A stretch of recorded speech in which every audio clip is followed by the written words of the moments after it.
today's video, we're going to be talking about Tomoe Nage to Juji-Gatame. Tomoe Nage means circle throw, Juji-Gatame means backline perpendicular armbar. Now this technique I have used many times in competition and has worked a lot in my favor and is one of my favorite techniques to ever use, and I'm going to show you how to do it today. Now the way we do it is depending on what grip you have. I'm a left side player, so I would do this to a right side player. Now if you're a right side player, then obviously you would do it to a left side player. So I have my grip here, and the first thing you want to do is you want to grab on top.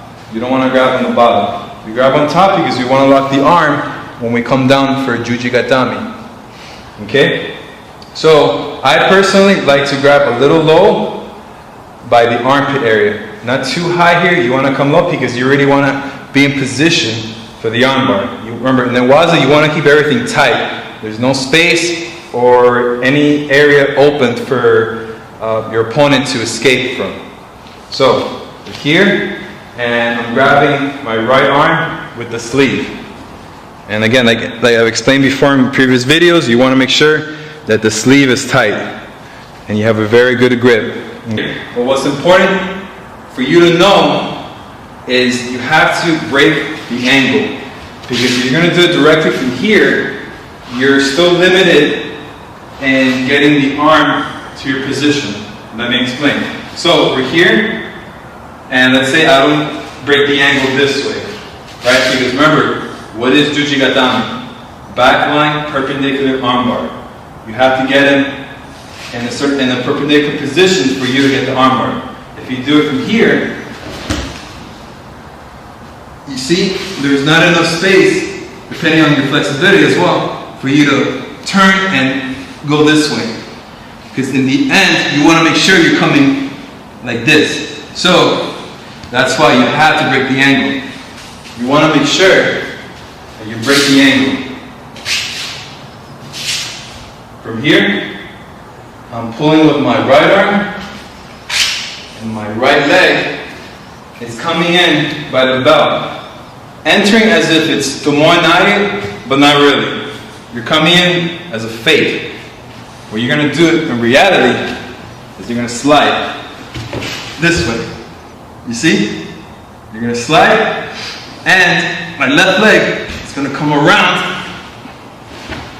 over his head. And in between that position, I'm already scooping in, right? You don't want to be here. You don't want to have space here. You want to keep everything really tight. And then from here, knees together, squeeze legs together, hips drive up, and you got an armbar. So the first step, you get our grip, right? You come close, you're going to see that my grip, again, my left arm, my left hand is by the armpit area. Here, see? I'm grabbing really tight here with my right arm, okay? That's the first step. The next is you're going to cut across. I'm cutting with my left leg across. Why? To break the angle. Okay? Then from here, I'm going to pull with my right arm. My right leg is going to come in as if I'm entering Tomoe Nage, but in reality, I'm just sliding through by the belt. Like this, see? Then my left leg is going to come all the way around, over the head, scoop in. There's no space in between. Grab the wrist. You can let go of the left arm on the lapel. Knees together, pop the hips up. You got an armbar. One more key thing before we continue is when we come in, break the angle, you pull, slide. When we come in and we're transitioning with this leg, you want to make sure that you pop the hips up. Pop the hips up.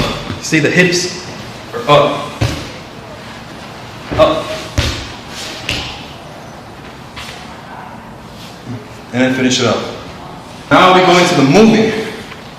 Because sometimes the only way to get this technique is by moving. So when we move, we can either take 1 step, or we can take 2 steps, or 3 steps. Right? It just depends on the moment and how you feel. Do you feel as if he's about to go forward? Is he bent? Right? You have to have like a checklist. You want to see if he's already bending forward. How stiff is he? Is his arm really stiff? Because that's better if his arm is really stiff like this. Then if he was, more conservative, his arms are more bent.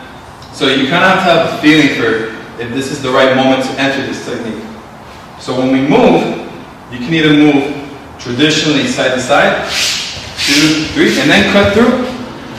Or you can just take 1 step, 1, and do kind of like a skip, right? So it just depends what you feel as if you can do best. But the important thing is you have to break the angle and get him off balance. Right? You want to break the angle so you're already in that position.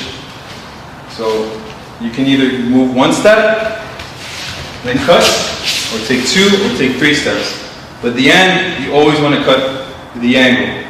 Right? That's the last step. No matter how many steps you take, you always want to cut the angle in the end. So we're here, we get our grip, 1, cut the angle,